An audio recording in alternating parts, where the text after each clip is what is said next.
to my feet and looked up. No going back from here. I started to worry. I had yet to shop for my secret road trip. I was happy and scared at the same time. I didn't know what to do. My eyes were wide open as I adjusted my sight to the painful darkness. I automatically got up when I realized that I was lying in a pool of water. I figured that the water was flooding that room at knee level. I was scared. I reached for my backpack to take out my phone. I had to use its flashlight. Unfortunately, it wasn't working anymore because it was damaged by my fall. I took my camera instead, and an idea came to mind. I started vlogging while using the light from the video to guide me as I walked. Talking to yourself releases some tension within you, so I hoped that this would help me deal with my fear. I continued walking while talking to my camera and soon realized that I was on a seemingly abandoned floor of the mall, with 2 old and rusty escalators above me. I continued to walk, and when my imagination started to go wild, I walked faster. I ended up running in fear until I reached the dry part of the area. Panting wildly, I sat on the escalator to take a rest. I took my backpack and hugged it as I tried my best not to cry. Moments later, I heard echoes of a child's laughter and a chain being dragged on the floor somewhere. I felt goosebumps rising on my chest in an instant. Hello? I put my camera in front of me, but I didn't see anything. Look guys, I think I've got company, I whispered to my vlog. The child was like mumbling something, and his voice became louder and clearer whenever I talked more. It might be the boy who I saw earlier, so I decided to follow the voice. I stopped when I saw a small figure standing ahead. Excuse me? I'm lost. Can you help me? The figure took a step forward, causing me to step back in caution. I gripped my camera tighter when it started to speak. Mom? He took another step forward, and the light from my camera revealed that it was really that boy, as he was wearing the same white shirt. It felt so much better now, knowing that I was not alone. What are you doing here? It's cold and scary down here. We have to go back up. I was looking for Cotton. I was confused. Cotton? You're looking for Cotton at this place? Yes, because I'm sure I saw her running inside here. I was confused for a second, and then I realized that he was referring to someone. Are you talking about a girl? No, I'm talking about that fat white cat. I named her Cotton because she looks like one. I brought her home last night, but she came back here. Have you seen her? He looked so cute and innocent, and his voice was tender. So, your cat's name is Cotton, and she is white. It's a tannish color. I pulled out random trivia to make a connection with him. Oh, I didn't know that. I will change her name then. But I have to find her first. She must be around here. Okay, but I don't think she's here. Our parents are probably worried about us. We have to get out of here now. Okay, I'm Ashley. What's your name? Matthew, but you can call me Matt. Okay, Matt, say hi to my vlog.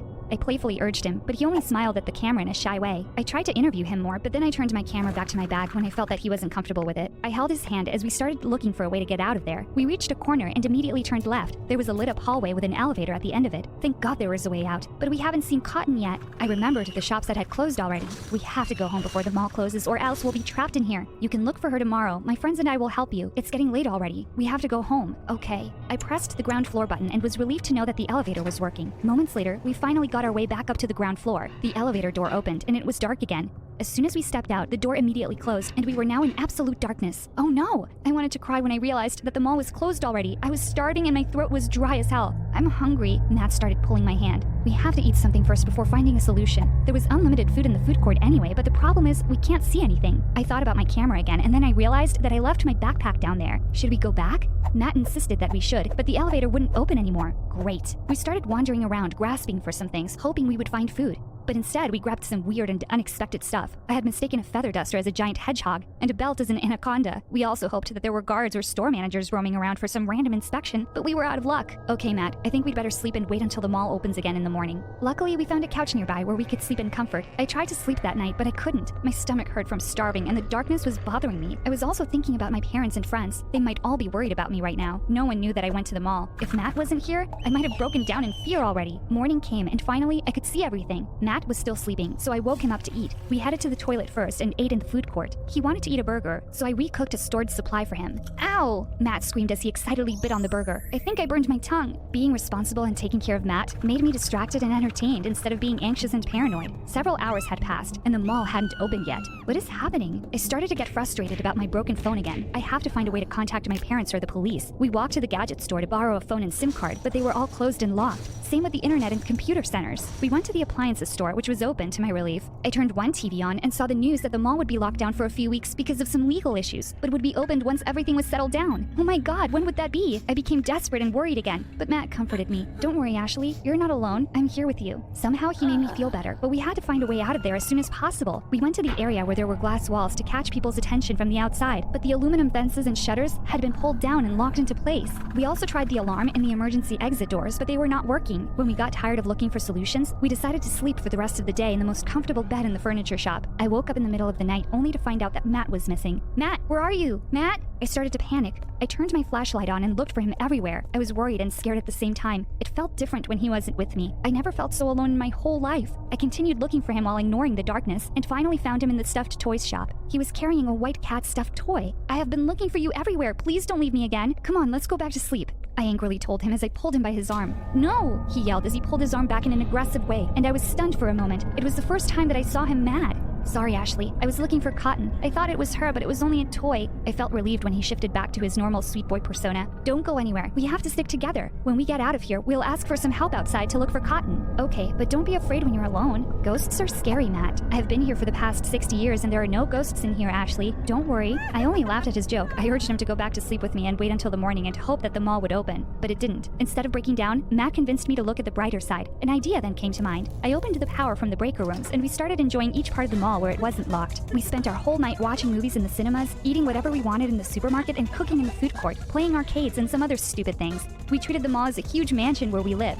After putting some makeup on in the makeup store, I also tried to put some on Matt, but he didn't like it because he thought it felt sticky on his face. But I insisted. I then gave him a mirror so he could see my masterpiece. I couldn't stop laughing when I saw the look on his face. He looked horrified in an adorable way. Please don't do this again, Ashley. I'll think about it, I smirked. I then went to the department store to try on some clothes. The mannequins there looked so beautiful and real. I took off the clothes of a male one to check the inside. They really looked so close to a human body. I was running my hand on its muscular chest, admiring it, when Matt suddenly appeared behind me. What are you doing, Ashley? He innocently asked. I was just checking the quality of the wood that they used to make this. I swear I thought my face turned into a tomato. I was blushing hard with shame. Matt had been convincing me to go back to the basement to find Cotton, but I refused. I don't want to go back down there. Later that night, I put Matt to sleep first and made sure he was comfortable. While I was putting a blanket over him, I noticed a deep scar around his left ankle. I wondered what happened to it. He had fallen asleep already, so I would just ask him about it tomorrow. It was around 1 in the morning, and I woke up to the sound of footsteps nearby. Matt was still asleep beside me. I got up and blinked when a flashlight was directed right in front of my face. Finally, a security guard. Who are you and why are you here? He asked. Thank God you're here, sir. We have been trapped here for 2 days already. Wait a minute. It's you, the missing girl, he shouted when he saw my face. Then he called the cops, and after just a few minutes, police patrol, the media people, and my parents arrived at the mall. My mom and dad were crying as they hugged me. The cops and media started interviewing me about how I got trapped at the mall. I told them everything that happened, but they seemed to be ignoring Matt. So what are you going to do with the boy? I asked the cops, but they only exchanged weird looks. Can you come with me? I asked again, but they were exchanging questioning looks, including my parents. Come on, Matt, come with me. We'll take you home. Matt smiled and rushed toward me to hold my hand. He told me he wanted to have a moment with me, and so I asked everyone to leave us for a while. Leave you with who? Mom asked, as if she couldn't see Matthew. With Matt. You didn't tell us that you had a boyfriend already. No, he's not my boyfriend. Can't you see that he's a young boy? Her entrapment in the mall might have affected her mental state. We have to bring her to the therapist. She might have suffered trauma, my dad whispered to my mom. But I heard it. Dad, I'm not crazy. It was only for 2 days, and I enjoyed it anyway. I mean, who wouldn't be happy being trapped in a mall? Everything was free. They kept ignoring everything about Matt. I will go home by myself later, Ashley. Thank you for taking care of me. I will continue to look for Cotton. Don't worry about me. I hugged him before we parted and told him that we would see each other again. I was so persistent about Matt for the next few days, but no one would listen to me. They were acting like he didn't exist, so I ended up having a session with a therapist. He was an old, experienced man. I told him everything that happened at the mall and what I felt the entire time. What he told me next gave me goosebumps again. I remembered a news story about a boy with the same name who was well known in our neighborhood at that time. He was so protective of lost and stray animals that he requested his father build a home for them. Every day after school, he wandered around looking for cats and dogs and would bring them home. He went missing and was never found. Matthew reminded me of him. That can't be Matt. I couldn't accept the fact that he wasn't real. Everything was real. He looked so real and his body felt warm, just like how a human body would feel like, and we certainly had that connection. I don't think I'm crazy, and I don't have any third eye or any paranormal gifts anyway. There was only one way to find out. I remembered that I had evidence of his existence, and it was in my vlogging camera. I have to find that backpack in the basement. I have to go back there. It was the only way to prove that I wasn't crazy. I'm just a little unwell, maybe. I asked Anna and Abby to come with me to the mall. We told security that I was the missing girl last time and asked help from him, so he guided us back to the basement. It only took us a few minutes to find my backpack. I immediately opened my camera and played the video that I took. I fast-forwarded to the part where I told Matt to say hi. I was shocked to see that I was the only one in the video, and there were no signs of Matthew anywhere. I kept replaying it, but I looked like I was talking to an invisible person.